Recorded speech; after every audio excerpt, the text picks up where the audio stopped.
of the competition.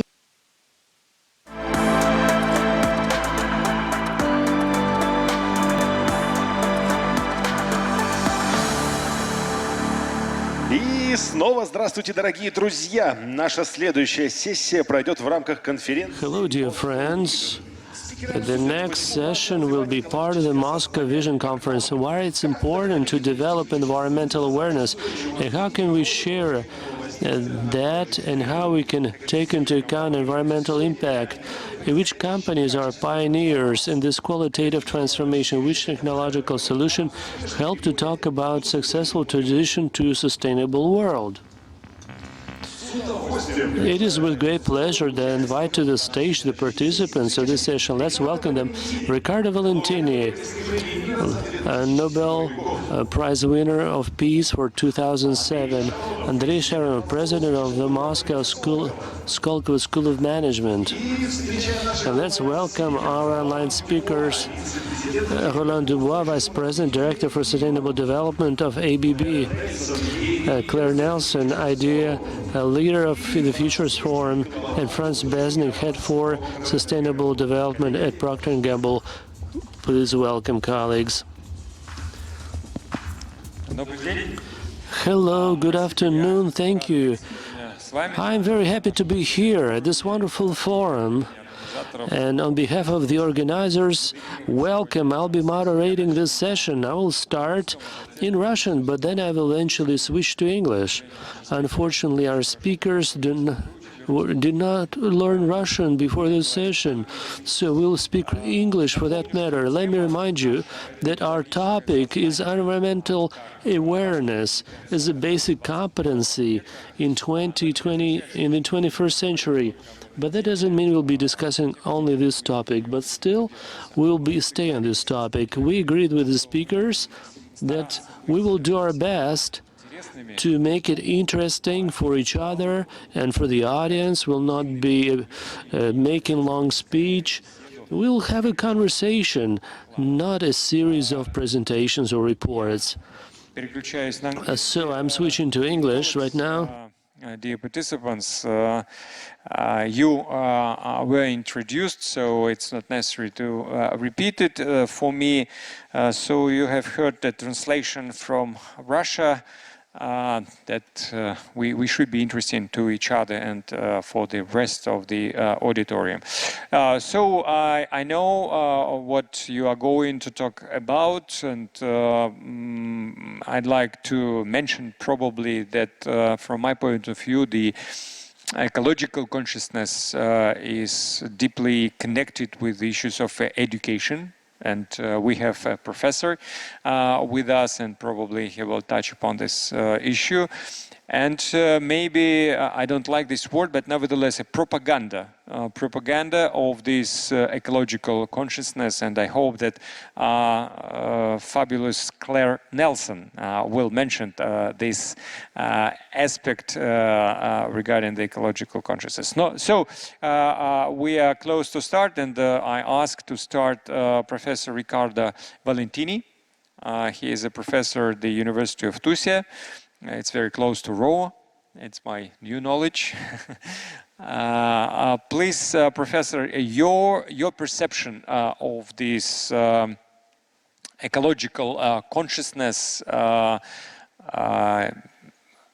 do you proceed with this through your educational and research agenda?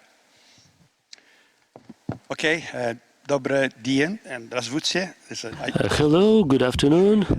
Something, but I have to switch into English. Thank you for this invitation. It's a great pleasure to be here. It's beautiful settings of Skolkovo. Your question is very relevant and timely because we have been discussing for the last couple of months a lot about these issues, starting from the G20 that was in Rome and the COP26 in Glasgow. These two main, let's say, events has really brought a breaking need of the society, the global society, to think about environment and ecology, the planet resources. So we are in the middle of this. And the data and the analysis we are looking at is they are showing that we are in a trajectory that things will become worse and worse if we don't raise this consciousness of ecology in all of the society. So, but we need to make a step forward in this, take the best information that we have to solve problems, because we cannot just announce that we have a problem. We need to have to solve it. And this comes to my first, let's say... By the way, some people do not recognize that the problem exists. So it's another stage of education and persuasion that they need probably. Yeah, that's true. In reality, okay, first of all, the data are quite clear now. We are heading to 9 billion of people in the planet. It's a small house. It's become a small house. If you think that when Jesus Christ was born, in the planet Earth, there were something like 200 million of people, 200 million. Today we are 7, and we become 9 in 2050. Most of these people will live in cities. Moscow is an example of megalopoly. And so we are changing so rapidly. We have doubled the population in the last 50 years. My generation of 1960 is the first generation that's seen in his life the doubling of population. We never had this. So these things create a lot of problems. Climate change is one, of pollution of the atmosphere, and greenhouse gas emissions. And we see that because we see Arctic ice melting, we see hydrological hazards, we see droughts, we see high temperatures. So that's, I think, the problem is you are right. Not everybody recognizes, but more for me of concern is that well-educated people, they kind of know about these things. But how we really go to the low-income people, to people that is at the margin of the society, they are not really interested in climate change or waste recycling. They are really interested in day-by-day life. And so this is really a social problem, more than a scientific, technological problem. We don't have instruments so far to permeate the society at all levels. But this is a big battle that we can win only if all the humanity take another direction, not just the well-educated people. And this requires also changes in our education systems and universities, the way we also produce science and so on. Thank you, Ricardo. I will come back, and we have some question. If we'll have time, I will question from auditorium. If we'll have time, I will address you. But now I'd like to invite Roland Dubois, the director for sustainable development, ABB company, and I see that we have. Two representatives of the industry, ABB and Procter & Gamble company, the professor from the university, and Claire Nelson. I was impressed, Claire, reading your track record, and you belong to everything I could imagine, to the science, to the education, to social movement, to government relationships. So it would be interesting. So let me invite once again Mr. Dubois. And please, what is your perception of the ecological consciousness, and how do you pursue this target through your everyday routine in the company? Okay, so first let me apologize not to speak Russian. I could do that in several languages, but Russian will probably be for next time in my case. So thank you very much for having me in this forum. It's very good. Jumping on what has been said just previously, I think one thing that is important to start from is to say that as individuals today, most of us cannot be blind and not consider that there is a threat coming, or better said, the threat is already there. So I think as individuals, it's either we have no conscience, either we have effectively haven't read anything in the last couple of years. But if yes, I think we have to acknowledge that a couple of megatrends are shifting what will happen in the world later. And more than that, I would say, as companies, if I switch a little bit the angle, as companies, these megatrends are shifting and shaping the economy. I'm talking about climate change and resource scarcity, of course. I'm talking about the technological breakthrough that are coming, but I'm also talking about social aspects, urbanization, and all these demographic and social changes.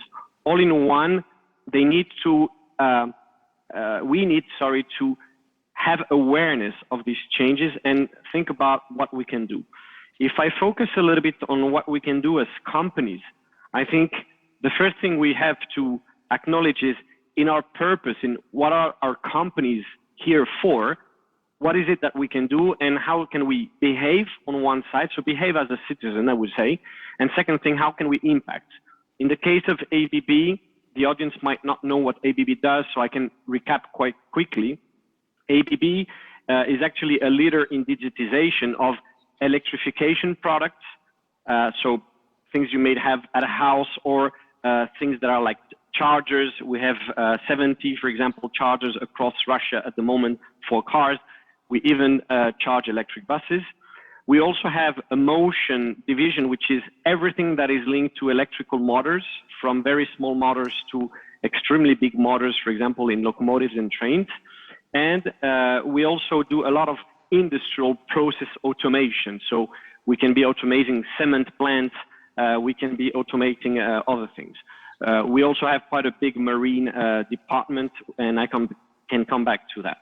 So considering what we do as a company and the different places where we are, we have the luck or the luxury as a company to be in the middle of effectively the impact we can have on our customers and on the world to save emissions, preserve resources, and so on.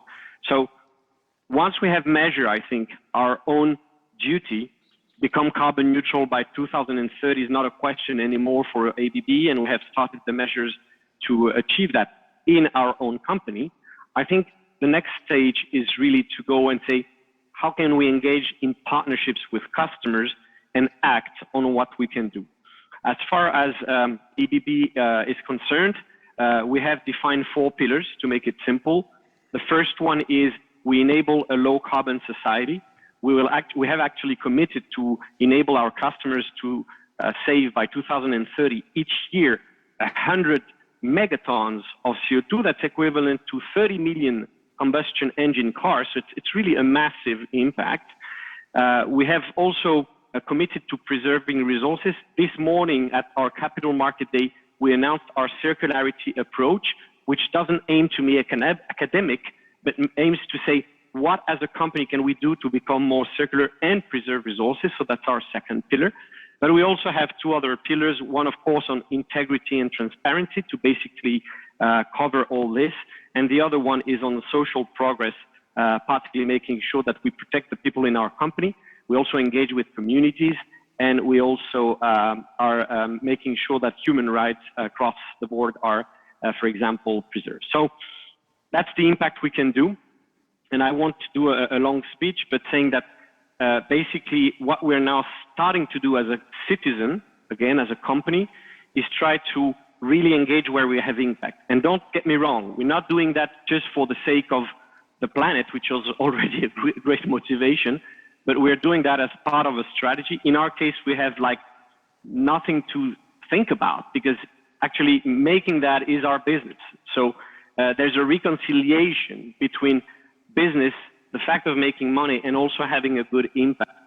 I think there's no reason why we should be reconciliating those 2 things if they were ever not actually friends. So that's the view of ABB, particularly a specific view because of our sector or the sector we operate in, but that's really how we see things, and through different applications. I could give examples later on if I have time. I'll be happy to sort of give you a few ideas of how we impact concretely. And I will stop here probably just to pause and give some other space for the other speakers, of course. Thank you, Roland. I have a question to you. Usually when we are talking about the ESG agenda, we pay the most attention to the E. Probably in your case, it's not the main concern because you are not from the gas or metal and mining area. And I would like ask you to tell a little bit more about S. What sort of efforts your company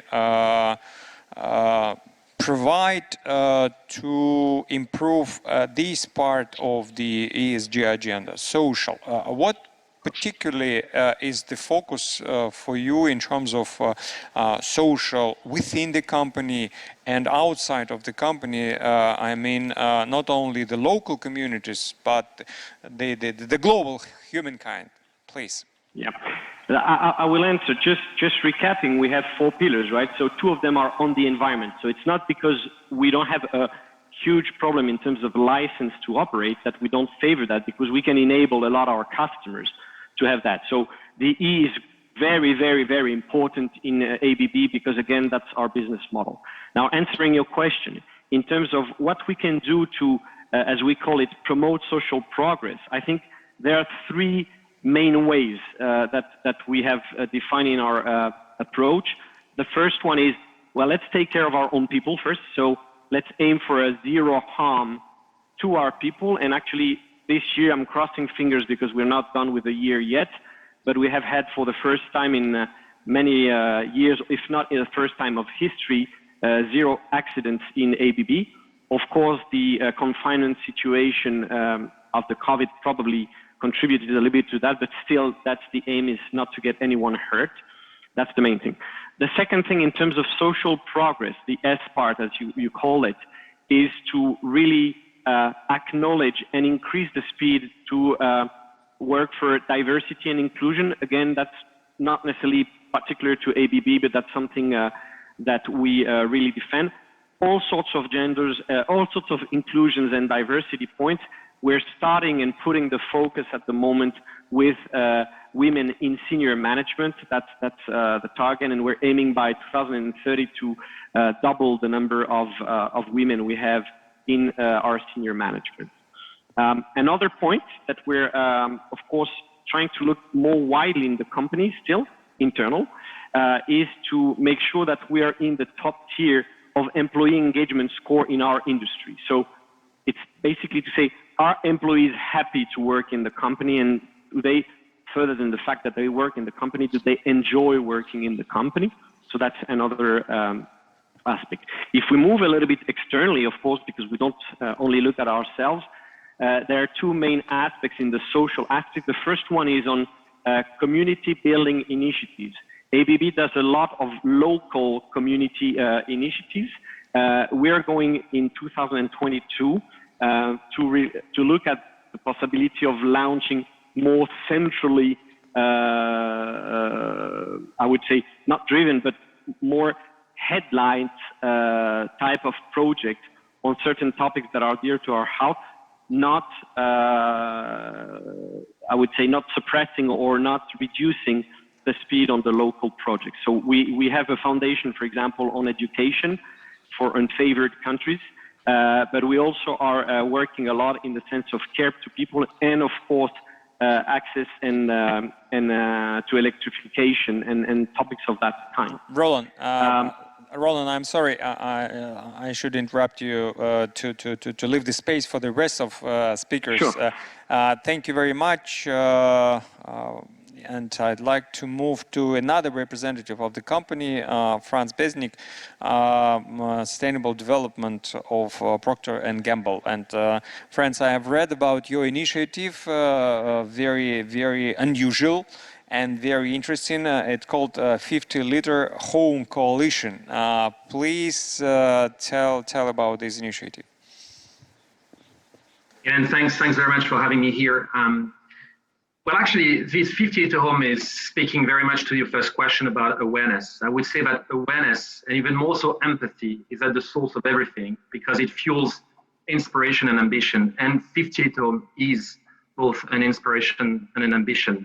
The inspiration came from Cape Town that faced probably 2.5 years ago a massive drought, a day zero, a looming day zero, the day where there is zero water off the taps, zero.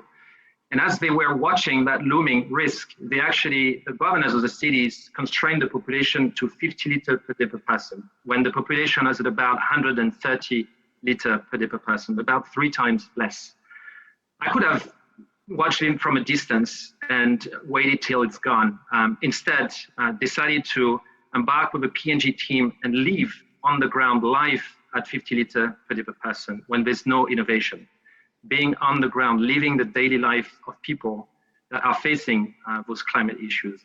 And life is not good. Life is very sacrificial. We met with long-haired women that would rather cut their hair because it's easier to cut your hair than wash your hair when you just have a few liters per day. People would carefully bring the water effluents from their showers over to the washing machine to wash their loads with that water from the showers, then take that water after the washing machine, take it back, recover in buckets, wash surfaces, wash floors, push that little water left to water the garden or the little plants around. Some would actually save that last bucket to flush their toilets. That's very sacrificial. And can you imagine how life would have been in a COVID crisis situation? Back home, when you fly back home, life is different. You start to have a new set of eyes. The way you shower is going to be different. In fact, you start to wonder or questions surrounding your homes. Why am I flushing toilets with fresh water? I came to realize that a 10-minute shower was about 100 liters, twice as much as the Kryptonians had for 6 months of their life. On the greenhouse gas fact, I actually started to understand that 95% of the greenhouse gas of me taking a shower, any one of us taking a shower, 95% is driven by the hot water use. And no wonder why water heating in our homes is the second source of greenhouse gas emissions after the heating of space. So that's how you came to awareness and empathy is doing everything. And that's really fueled the ambition of 50 Liter Home. And that's leading me really to another point, which is, how to make, sustainable absolutely irresistible.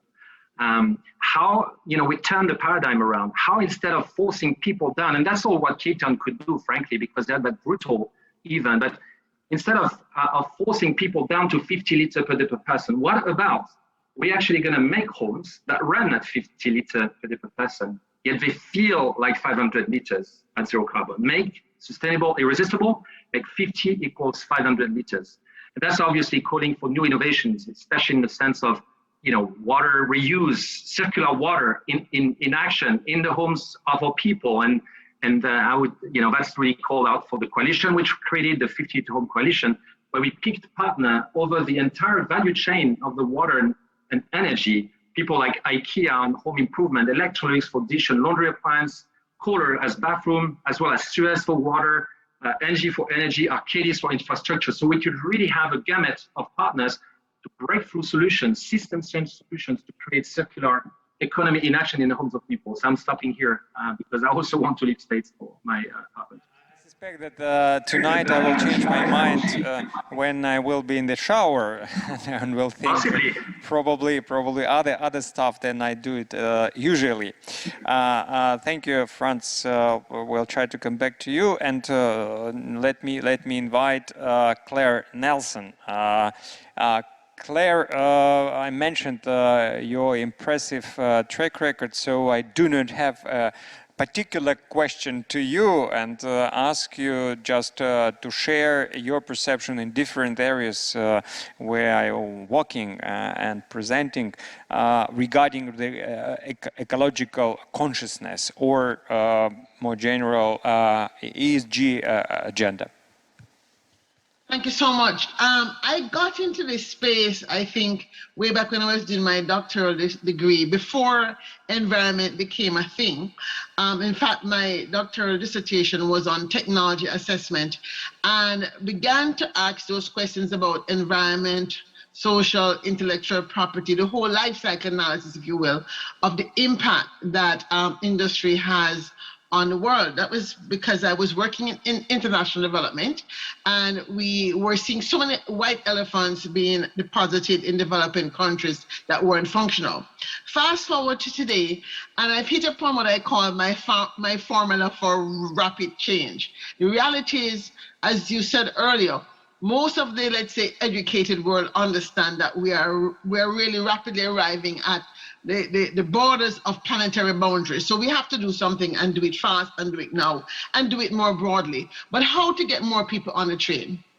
I'm very impressed by what both Roland and Fran said about what their companies are doing. And this is indeed something that I talk about when I kind of coined the term smart futures, because a lot of the concepts and the data are very challenging for people to understand. Even me, myself, working in economic development, I'm an engineer by training.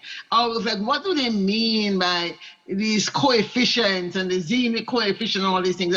It doesn't mean anything to me, and I've worked in it for 30 years. So for me, we have to begin, I think we all understand that sustainability, the essence smart is sustainability, but the aim is about the meaningful metrics. And this is where I think the holy grail has to happen.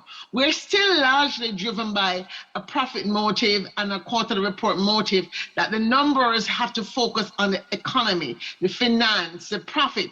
And until we kind of really drill down to some numbers that maybe look at a more holistic framing of what it is we really want as a species, how do we look at the well-being of the larger community? How do we give a metric around the circularity that ABB is trying to get to?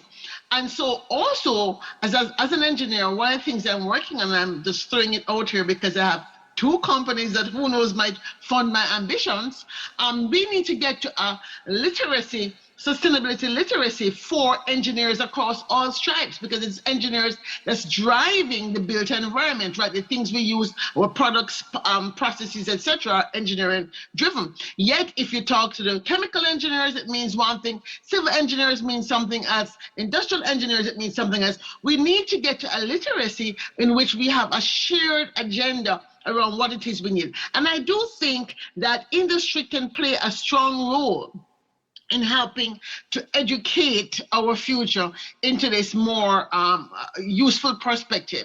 I think both Franz and Roland spoke to this idea of taking into account people's agency at the company level and at the community level, right? The A in SMART is about agency and the aspirations of all the agents in the ecosystem. So it could be a stakeholder, your shareholder, your customer, your internal customer, your client. All these entities are part of the system you're trying to adjust.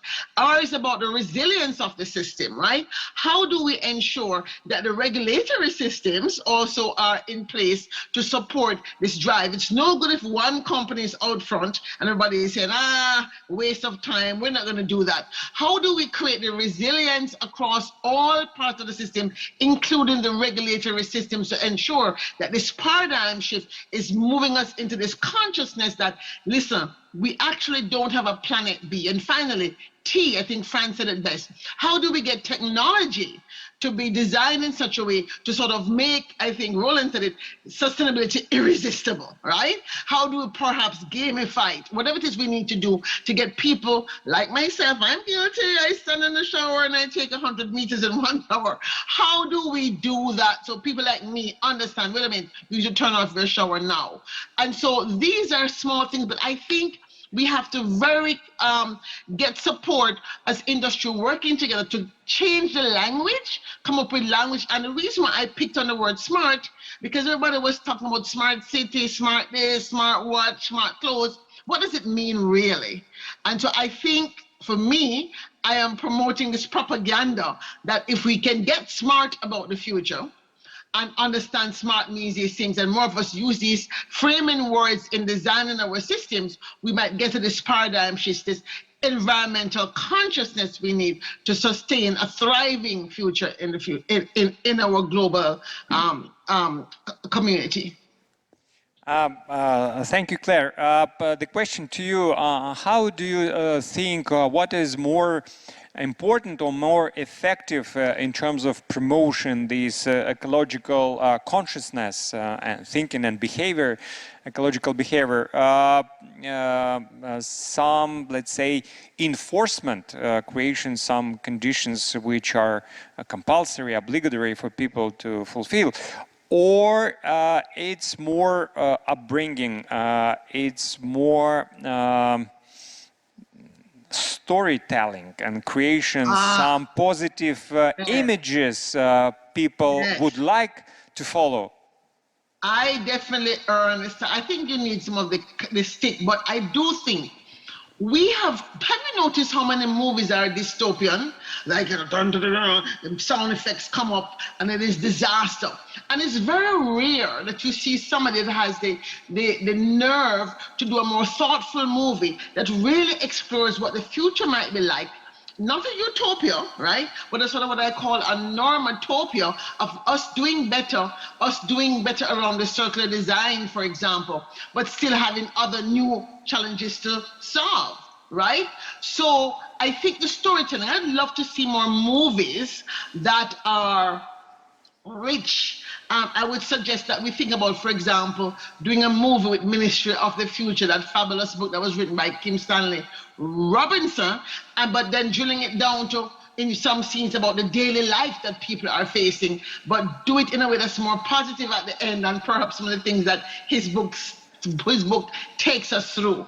These are some of, I think storytelling is the fastest way to shape our mindset and towards something that is positive. Even though we know neuroscience shows us that we tend to focus on fear, and that's why the news sells so well, I do believe we want to get to a better future, we have to focus on storytelling that illuminates that which we want to create. Thank you, Claire. Let me come back to Professor Valentini. Ricardo, could you continue these ideas and talk about ecological thinking and the way how it could be conceived and evolve? Yeah, thank you for these comments. Really, we are in Skolkovo now. This is very kind of center of technology and businesses, and I see a lot of young people here asking about the future. And I think that's exactly the ecology, let's say, the environmental problems are really shaping the future in this moment. And it's an opportunity that the industry should take, and also the education and the new jobs that are created by that. But our system is not yet ready, I would say. I've been a little bit... Which system? You mean the education? The education system. Keep close to your mic, please. Yes. I can be a little bit provocative, but I think we are trapped in the way we teach in university disciplines. They are too much separated each other. So there is chemistry, there is physics, there is biology, there is medicine. This is not the time anymore of this old system. Our society, our problems, the global problems are complex. And the solutions are complex. And the solutions require different disciplines, requires working together from different point of view. So we have to move from disciplinary science to multidisciplinary and problem-solving science. So we have a problem. No matter if it's chemistry, physics, biology, social sciences, we need to work together using all the tools that we have available. And we are not yet ready because our curricula, our courses are too much separated. So we need to create a real new way to solve problems using all the information, all the brains that we have at our disposal. Are you ready, Ricardo, are you ready to follow this idea in your particular university with your particular students? Yes, it's a good point, because in reality, with my students 3 years ago, we founded a startup company. And the title of this company, the name of the company is Nature 4.0. It's not because I want to make publicity, but because is the concept embedded is a multidisciplinarity. In a sense, we have in Europe this big boost of Industry 4.0, robotics, automation, IoT, artificial intelligence applied to more type of engineering problems. We don't have a comparison for ecology, for natural studies, for monitoring natural resources, for addressing climate change, for example, for addressing carbon sequestration, that is an important topic today of future policies. So we call this Nature 4.0, and my students are coming, now I'm hiring people from different disciplines, from engineer, from chemistry, from social science, even economists. And it's a success story in some way, because we are able to tackle problems from the point of view of the questions, not from the point of view of what is my discipline. And these days, of course, you know very well in Skolkovo, I think, that one of the requested profession is data scientist. Okay, data scientist is an example. You have to have someone that is able to move across different technologies like informatics and neural networks, artificial intelligence, able to grasp, by the way, the framework where it's working with. And we don't have yet this type of real preparation to address those different, particularly in ecological problems. In industry, already we have some interdisciplinary, but not in ecology. And this is why I think I would suggest you to open up the minds and redesign new curricula and new courses, new education courses on these principles. Thank you, Ricardo. And we are close to finish our session, but nevertheless, I will try to ask a very short question to both of you, Roland and Franz. Please tell about your examples, your efforts in terms of promoting this ecological thinking in your company. Please, 40 minutes, seconds each. Yeah, Franz, you want to start? Okay, so I'll start. Look, a very quick one. In my case, it's been quite simple. I've been in ABB for 2 years. I think when I arrived in ABB, I saw that there were solutions that are ready now, not tomorrow, not innovation that needs to start now for the next 5 years. And I say, okay, how can we basically make that as clear as possible to our employees, our customers, our suppliers, in order to basically capture the essential message, as I said, around circularity and preserving resources, around the huge impact we can have on CO2, and put in this basket as clear as possible for awareness of our customers in particular, the message, so that the awareness is there. I heard Claire talking about awareness. Our way to do awareness in a company is maybe a slightly different in the sense, but it's make customers and partners aware that there are solutions today that we're also developing for the future. There are things that they can do now. And if I can conclude on one short thing is, as an individual, I really like what Franz says, look around you. What can you do personally, but also in the space that you're around? That's what I'm trying to modestly do in ABB. Very big company, has a lot of solution. Just putting things in the right order was, I think, my main contribution so far, with, of course, a lot of collaboration with the different businesses and leaders in ABB. So that would be my Thank you, Roland. Franz, your turn. A few words. Thank you. We're establishing a curriculum for each level across the companies. LCA, life cycle analysis, is a must for everybody. Every employee must be confronted to that and exposed to that and understand what it is. And up above the levels, we've got special forums where we actually have educations, so tailored to the levels. So that's one aspect of things. So really getting to the science-based, LCA approach. Second, of course, the 58 Home Coalition is a way to really get deep into the water and greenhouse gas in homes conditions, and the partners, the gamut of partners, and also the public. We are actually joining up with cities and public companies, is actually now creating an ecosystem of learnings, an ecosystem of partners, including startups. And that's actually absolutely deepening our understanding of not only us as a company, but the whole system in the context of the city. And the last but not least is, I would say, I really come back to make sustainable irresistible. We need to actually make it irresistible for consumers. There's a level of education the consumer won't take because there's so much issues in the home that they are facing. They can't pay their bills, their grandmothers are sick, they lost parents. So we've got to make it irresistible so they don't have to think too much over it. And that's the crucial thing. How do we design detergents that are way faster at cleaning so they can get that off their load very fast? And at the same time, they save half of the resource. Same for circular water. How we can democratize that so that it's going to be damn easy for them to get down to about 50 liters in a way that is fun and irresistible. So that would be my 2 cents on that. Thank you, Franz. So time is over, and let me thank all participants. Claire, thank you very much. Roland, Franz, Ricardo, for your engagement and for your impact. And I think that ecological consciousness is the background of awareness people should have from the very beginning to engage into this sustainable development model of living and doing. Thank you. Thank you very much. Session is over. Have a nice time during the conference.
Транспортно-логистический холдинг «Российские железные дороги». Мы развиваем транспортную инфраструктуру страны, строим новые станции, вокзалы и создаем новые возможности для вашего бизнеса. Лучшие скоростные и высокоскоростные поезда сделают ваше путешествие комфортным и безопасным. Мы – локомотив экономики. Сотни миллионов тонн грузов ежегодно. Развитие науки и социальной сферы – это наш вклад в благосостояние страны и ваша уверенность в завтрашнем дне.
Я новая Hyundai Creta. Hyundai.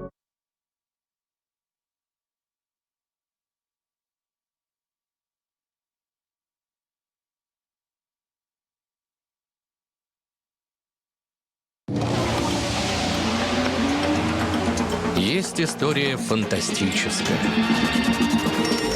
Есть история сказочная. Есть страшная история. А есть история реальная. Юка всегда реальная история и диагностика автомобилей с пробегом. Юка – официальный сервис Hyundai. Смотрите историю и диагностику автомобиля и покупайте его онлайн.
If you want to stay ahead of the competition, you need the most advanced solutions to transform your comms performance. From media database to social influencers, distribution to monitoring, analytics to insights, Cision's cloud-based tools can help you communicate like never before.